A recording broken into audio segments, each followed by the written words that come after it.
Donc, je veux commencer en disant que c'est très rare les philosophes qui se sont intéressés à l'idée d'Église en tant que philosophe, à l'idée d'Église. Hein, l'herméneutique des textes, d'accord, bon. Mais l'Église comme idée. Alors, il y a Kant dans La religion dans les mythes de la simple raison qui parle de communauté éthique. Il y a Bayle peut-être dans son idée d'une république des lettres. C'est peut-être une sorte d'utopie d'Église. Les églises telles en plein conflit, en pleine guerre de religion, étaient décevantes. Alors, Bayle invente une république des lettres, dans laquelle il y a aussi des catholiques, dans laquelle il y a aussi des femmes, dans laquelle il y a aussi de... Vous voyez, bon, une sorte d'utopie. N'importe quoi. N'importe quoi.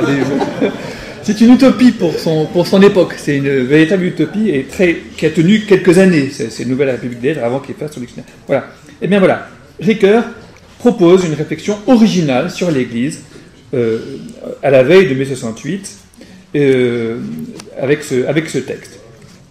Il y a 4 grands thèmes que je vais tirer de ce texte et d'un texte voisin, paru dans la revue du christianisme social aussi en 68, issu d'un grand colloque du christianisme social, enfin un colloque, ils étaient une petite centaine, j'imagine, peut-être 60, à Valence, dans la Drôme, pas en Espagne, donc voilà, aussi en 68. Ce sera la dernière partie. Donc 4 grands thèmes. Premier thème, rapprochement entre la fonction de la communauté ecclésiale et celle de l'utopie. L'utopie, c'est pas pour Ricoeur une échappée hors du monde, c'est au contraire ce qui définit un horizon limite qui nous retourne, qui nous convertit à, dit-il, à l'endossa, et il exige de nous de revenir au monde. Donc il y a une dimension, je dirais, d'ecclésiologie fiction chez Ricoeur qui est intéressante. Et quand je dis fiction, c'est vraiment, il y a un rapport, il doit y avoir un passage, pour reprendre le mot de Pierre Ancrevet tout à l'heure, une invention de chemin, pas une règle, mais de chemin entre l'institution et l'imagination. C'est le même problème que Ricoeur a rencontré comme doyen de Nanterre l'année suivante.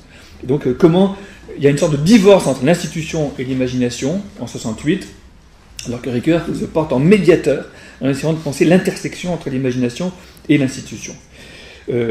Deuxièmement, cette communauté, on va dire imaginée ou imaginaire, imaginative, répond à un appel, l'imagination est suscitée par une parole, et donc elle présuppose un théâtre de parole, un théâtre langagé. Et donc l'élément de la communauté confessante, pour Ricoeur, c'est le langage. Et ça sera le deuxième thème. Le langage, dit-il, c'est l'institution des institutions. Le langage, la parole, c'est aussi à la fois l'attestation, le doute et la confiance, quand même. Et donc, c'est absolument central pour lui. Donc, voilà, la constitution de la communauté ecclésiale, pour Ricoeur, en 68, est d'abord langagère. Et sa fonction élémentaire, c'est donc d'être la gardienne, la bergère du langage. Ça, c'est la fonction de l'Église. Être la bergère du langage, je dirais aussi des langages. Il y a des langages, et il ne faut pas qu'un langage envahisse tout et écrase tous les autres.